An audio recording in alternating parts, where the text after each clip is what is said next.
Cancer ಬಗ್ಗೆ ನೀವು ತಿಳಿದುಕೊಳ್ಳಬೇಕಾದ ವಿಷಯಗಳು. Point number 10. ಬ್ಲಡ್ ಕ್ಯಾನ್ಸರ್ ಬಂದರೆ ಕೆಲವು ಲಕ್ಷಣಗಳು ಕಂಡುಬರಬಹುದು ಎಂದು ನಿಮಗೆ ತಿಳಿದಿದೆಯೇ? ಈಗ ತಿಳಿದುಕೊಳ್ಳೋಣ. ಬ್ಲಡ್ ಕ್ಯಾನ್ಸರ್ ಬಂದರೆ ರೋಗ ನಿರೋಧಕ ಶಕ್ತಿ ಬಹಳ ಕಡಿಮೆಯಾಗಿ ಇನ್ಫೆಕ್ಷನ್ಗೆ ಒಳಗಾಗುವ ಸಾಧ್ಯತೆ ಹೆಚ್ಚು. ನಿಮ್ಮ ಮೆಟಾಬಾಲಿಸಂ ಕಡಿಮೆಯಾಗುತ್ತದೆ ಮತ್ತು ನೀವು ಇದ್ದಕ್ಕಿದ್ದಂತೆ ತೂಕವನ್ನು ಕಳೆದುಕೊಳ್ಳಬಹುದು. ನೀವು ಎಷ್ಟೇ ವಿಶ್ರಾಂತಿ ಪಡೆದರೂ ಅಥವಾ ಮಲಗಿದರೂ ನೀವು ಸುಸ್ತು ಆಗಬಹುದು. ಯಾವುದೇ ಕೆಲಸ ಮಾಡಲು ನಿಮಗೆ ಸುಸ್ತು ಅನಿಸಬಹುದು. ನಿಮ್ಮ ಚರ್ಮದ ಮೇಲೆ ಕೆಂಪು ಮಚ್ಚೆಗಳು, ತುರಿಕೆ ಮತ್ತು ದದ್ದುಗಳು ಸಹ ಇರಬಹುದು. ಅವುಗಳಿಂದ ರಕ್ತವೂ ಹೊರಬರಬಹುದು. ನಿಮ್ಮ ಬೆನ್ನು ಮತ್ತು ಎದೆಯಲ್ಲಿ ತೀವ್ರ ನೋವು ಸಹ ಅನುಭವಿಸಬಹುದು. ರಾತ್ರಿಯಲ್ಲಿ ನಿಮಗೆ ಆಗಾಗ ಜ್ವರ ಮತ್ತು ಬೆವರು ಸಹ ಬರಬಹುದು.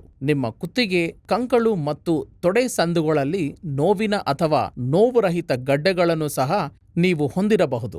ಬ್ಲಡ್ ಕ್ಯಾನ್ಸರ್ ಲಿವರ್ ಮತ್ತು ಬೆನ್ನು ಮೂಳೆ ಊತವನ್ನು ಉಂಟುಮಾಡಬಹುದು. ಇದು ಹೊಟ್ಟೆಯಲ್ಲಿ ತೀವ್ರ ನೋವನ್ನು ಉಂಟುಮಾಡುತ್ತದೆ. ಸಣ್ಣ ಕೆಲಸಗಳನ್ನು ಮಾಡಿದ ನಂತರವೂ ನಿಮಗೆ ಉಸಿರಾಡಲು ಕಷ್ಟವಾಗಬಹುದು. ಆದ್ದರಿಂದ ನಿಮ್ಮಲ್ಲಿ ಯಾರಾದರೂ 1 ವಾರಕ್ಕಿಂತ ಹೆಚ್ಚು ಕಾಲ ಈ ಲಕ್ಷಣಗಳನ್ನು ಅನುಭವಿಸಿದರೆ ತಕ್ಷಣ ವೈದ್ಯರನ್ನು ಸಂಪರ್ಕಿಸುವುದು ಉತ್ತಮ.